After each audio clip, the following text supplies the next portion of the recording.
வணக்கம் நண்பர்களே. இன்றைக்கு என்னுடைய சேனலில் நான் மட்டன் கறி சமைச்சிருக்கிறேன். வாங்க இந்த மட்டன் கறி எப்படி சமைச்சினான்னு வீடியோக்குள்ளே போய் பார்க்கலாம். வீடியோக்குள்ளே போகிறதுக்கு முன்னால் ஃபஸ்ட்டாக இந்த வீடியோ பார்க்குறீங்களா, அப்போ மறந்துடாமல் சப்ஸ்கிரைப் பண்ணிவிட்டு பக்கத்தில் இருக்கிற பெல் பட்டனையும் கிளிக் பண்ணிவிட்டு பாருங்கள். அப்போ தான் நான் போடுற வீடியோக்கள் எல்லாம் உங்களுக்கு உடனே நோட்டிஃபிகேஷனாக சேரும். இப்போ வாங்க இந்த மட்டன் கறி எப்படி சமைச்சினாங்களேன்னு வீடியோக்குள்ளே உள்ள போய் பார்க்கலாம். இன்றைக்கு நாங்கள் ஆட்டிறைச்சி சமைக்க போகிறேன். இது ஊர் ஆட்டிறைச்சி எடுத்துருக்கிறேன், 1 கிலோ ஊர் ஆட்டிறைச்சி. மற்றது இது சின்ன வெங்காயம் 150 கிராம் சின்ன வெங்காயம் கட் பண்ணி எடுத்திருக்கிறேன். மற்றது 150 கிராம் தக்காளி பழம் கட் பண்ணி எடுத்திருக்கிறேன். இதில் பெருஞ்சீரகம், ஏலக்காய், கருவா, ஜாதிப்பத்திரி, கராம்பெல்லாம் எடுத்து வச்சிருக்கிறேன். இது நான் இஞ்சியும் பூண்டையும் உரலில் இடித்து எடுத்து வச்சிருக்கிறேன். அதுக்கப்புறம் கருவேப்பம் இலையும் ரம்ப இலையும் எடுத்திருக்கிறேன். மீதி பொருட்கள் நான் சமைக்கும் போது உங்களுக்கு காட்டுறேன் என்னென்ன பொருட்கள் போட்டு சமைக்கிறேன்னு சொல்லி. இப்போ வாங்க இந்த ஆட்டிறைச்சி எப்படி சமைக்கிறேன்னு சொல்லி வீடியோக்குள்ளே போய் பார்க்கலாம். சட்டி காஞ்சிட்டுது, கொஞ்சமாக எண்ணெய் விடுங்க. ஆட்டிறைச்சிக்கு கணக்கு எண்ணெய் விட தேவையில்லை, கொஞ்சமாக விட்டீங்கன்னா காணா.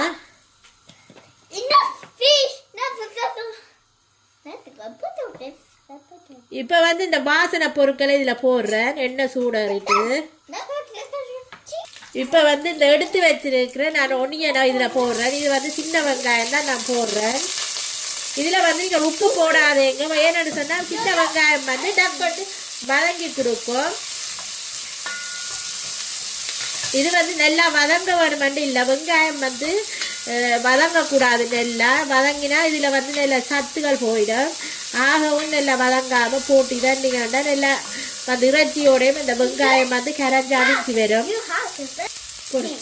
ரம்பையில போடுறேன். இப்போ ரம்பையிலையும் போட்டுட்டு வதக்குவேன். என்னுடைய மகனும் சேர்ந்து தான் இன்றைக்கு சமையல் நடக்குது, அதான் கொஞ்சம் அவற்ற குரலும் சவுண்டில் கேட்குது. இப்போ பார்த்தீங்களா உங்களுக்கு தெரியும், வெங்காயம் கொஞ்சம் கண்ணாடி பருவமாக வந்துட்டுது. இதில் இப்போ நான் இஞ்சி பூண்டு பேஸ்ட்டு சேர்க்கிறேன்.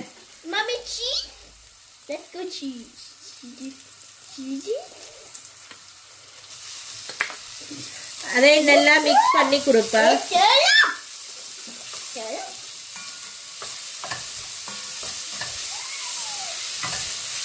இந்த பச்சை வாசனை போகும் வரை இந்த இஞ்சி பூண்டை நாங்கள் வதக்குவோம்.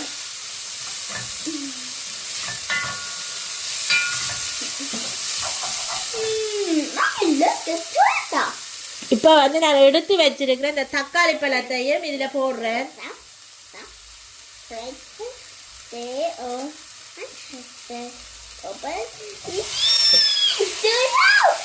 தக்காளி பழத்தையும் போட்டுட்டு இதோட நல்லா கொடுத்து மிக்ஸ் பண்ணிட்டு ஒரு 5 நிமிஷம் இந்த தக்காளி பழத்தோட சேர்ந்து வதக்கிட்டு அப்படியே மூடி வைங்க. தக்காளி பழம் கரைஞ்சிடும்.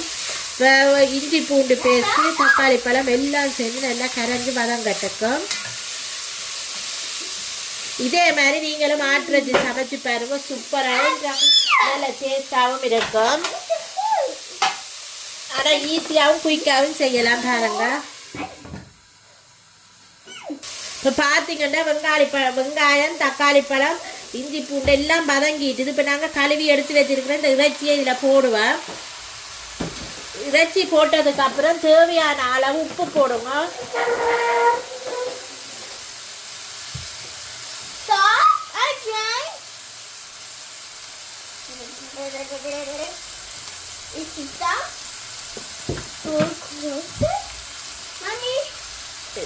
அதுக்கப்புறம் 1/4 ஸ்பூன் மஞ்சள் தூள். நான் ஆல்ரெடி நான் கல்லுப்பும் மஞ்சள் தூளும் போட்டு இறைச்சி கழுவி வச்சிருக்கிறேன். இப்போ 1/4 ஸ்பூன் மஞ்சள் தூள் போடுறேன். போட்டுட்டு இதை நல்லா மிக்ஸ் பண்ணிட்டு மூடி வைங்க. அப்படியே நல்லா அவியட்டுக்கும். இதை இப்போ நல்லா இதை நல்லா அப்படியே மூடி வைப்பேன். இது நல்லா அவியட்டுக்கும். 10 நிமிஷத்துக்கு அப்புறம் ஓப்பன் பண்ணி பார்ப்பேன். இப்போ பாருங்க 10 நிமிஷம் ஆகிருக்குது. இந்த இறைச்சி எப்படி அவிஞ்சிருக்குன்னு சொல்லி பார்க்கலாம். இப்போ பாருங்க நல்லா அவிஞ்சிருக்குது. ஆனால் இதில் வந்து இந்த தண்ணி இவ்வளவும் வத்த வேணும். வத்தினதுக்கு அப்புறம் தான் இதில் வந்து நாங்கள் தூள் போட்டு திருப்பி உங்களுக்கு தேவையான அளவு தண்ணி விட்டு அவிய வைக்கணும். இதில் வந்து நான் தேங்காய் பால் பாவிக்க மாட்டேன். இந்த ஆட்டிறைச்சி கறிக்கு வந்து நான் தேங்காய் பால் பாவிக்க மாட்டேன். இப்படித்தான் நாங்கள் ஸ்ரீலங்காவில் சமைக்கிறோம். நாங்கள் ஸ்ரீலங்காவில் வந்து கொஞ்சம் தேங்காய் பால் விடுவினா, நான் வந்து இங்கே வந்து தேங்காய் பால் விடுவேல. இப்போ மூடி இருக்கு. இந்த இறைச்சி வந்து நல்லா அவிஞ்சு இதில் இருக்கிற தண்ணி அவ்வளோ நல்லா வத்த வேணும். அது வரையும் அவியட்டுக்கு மறுப்பில் இருந்து அதுக்கப்புறம் பார்க்கலாம். இப்போ பார்த்தீங்களன்னு சொன்னால் மட்டன் வந்து நல்லா குக் ஆகிருக்கு பாருங்க. இன்னும் ஒரு 5 நிமிஷம் விடுவேன். இதில் இருக்கிற இந்த தண்ணி வந்து நல்லா வத்த வேணும். வத்தினா தான் இதில் போட்டால் வெங்காயம் தக்காளி பழம் எல்லாம் இந்த சிக்கனோ இந்த மட்டனோட சேர்ந்து கரைஞ்சு அவியும் உண்டா சேரும் பாருங்க.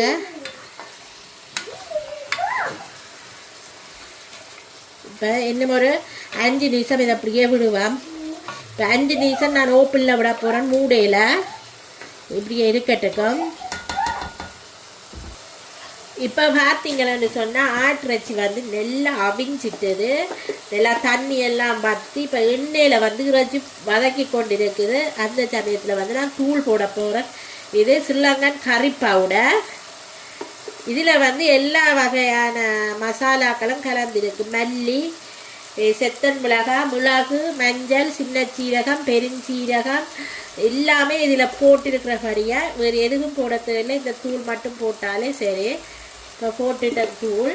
இது இப்போ தூளை வந்து நல்லா மிக்ஸ் பண்ணி கொடுப்போம். இதுலேயே கருவேப்பமில போடுவேன், ரம்பையில் எல்லாமே போட்டிருக்கும். இந்த வறுத்த மிளகாய் தூளில் வந்து கருவேப்பட்டை எல்லாமே போடுறது போட்டிருக்கு இந்த தூளில். நாங்கள் வந்து மல்லி தனியாக மிளகாய் தூள் தனியாக இறைச்சிக்கு போடுறதில்ல.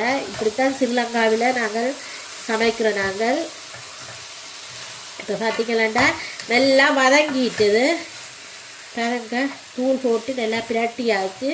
இப்படியே ஒரு 5 நிமிஷம் மூடி வைக்க போகிறேன். என்னென்னு சொன்னால் இந்த தூள் வந்து இந்த எண்ணெயில் கொஞ்சம் வதங்கட்டுக்கு. இப்படியே நீங்கள் ஒரு 5 நிமிஷம் மூடி வையுங்க. இப்போ 5 நிமிஷம் மூடியை ஓப்பன் பண்ணி பார்ப்பேன். இப்போ பாருங்க, இதில் வந்து நான் இப்போ 1/2 லிட்டர் தண்ணி விடுறேன். உங்களுக்கு எவ்வளோத்துக்கு கறி தேவையோ அதுக்கேற்ற மாதிரி நீங்கள் தண்ணி விட்டுக்கொள்ளுங்க. இதில் வந்து தேங்காய் பால் விடுறாத மாதிரியாக நான் தண்ணி விட்டுருக்கிறேன். இப்போ வந்து இதை நல்லா மிக்ஸ் பண்ணி கொடுப்பேன்.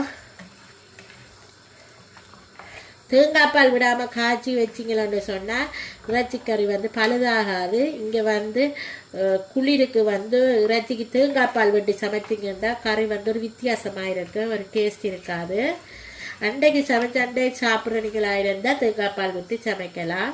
இப்போ பார்த்தீங்களன்னு சொன்னால் இதை இப்போ நான் ஒரு 10 நிமிஷம் இப்படியே மூடி அவிய விட போகிறேன். திருப்பியும் இந்த தண்ணி கறியாக வைக்கிறேன்னா கொஞ்சமாக இன்னும் தண்ணி விடுங்க. நான் வந்து நல்லா பிரட்டி சமைக்க போகிற அளவுக்கான படியாக கொஞ்சமாக தண்ணி விட்டுருக்குறேன்.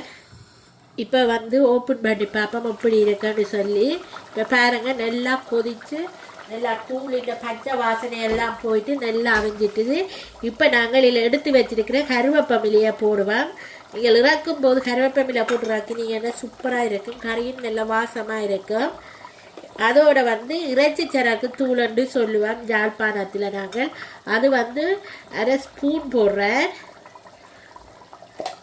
போட்டுட்டு இதை நல்லா மிக்ஸ் பண்ணிக்கிறோங்க. இந்த ஜாழ்ப்பாணத்து இறைச்சி கறிக்கு வந்து ஸ்பெஷலாக இந்த இறைச்சி சரக்கு தூளும் இந்த ரம்ப இலையும் போட்டால் அந்த மாதிரி ஒரு இறைச்சி குழம்பு நல்லா இருக்கும். இதுதான் ஜாழ்ப்பாணத்து ஸ்பெஷல் ஆட்டுறைச்சி கறி. இப்போ பாருங்க, ஆட்டுறைச்சி கறி ரெடி ஆகிட்டுது. இன்னும் ஒரு 5 நிமிஷம் மூடி வச்சிங்கன்னு சொன்னால் இந்த கறி வந்து கொஞ்சம் திக்காயிடும். ரக்கச்சேரி ரக்கிட்டு தேசி புளி விட வேணும். தேசி புளி விடும் போது நாங்கள் பார்ப்போம். இப்போ மூடி வைப்போம்.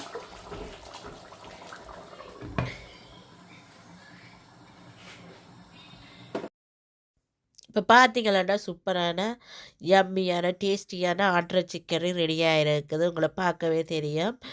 இந்த ஆட்டிறைச்சி கறி உங்களுக்கு பிடிச்சிருந்தா மறந்துடாமல் சப்ஸ்கிரைப் பண்ணிவிடுங்க. பக்கத்தில் இருக்கிற பெல் பட்டனை கிளிக் பண்ணிவிடுங்க. இதே மாதிரி இன்னொரு ரெசிபியுடன் உங்களை சந்திக்கும் வரை உங்களிடமிருந்து விடைபெறுவது உங்கள் நான். Bye friends.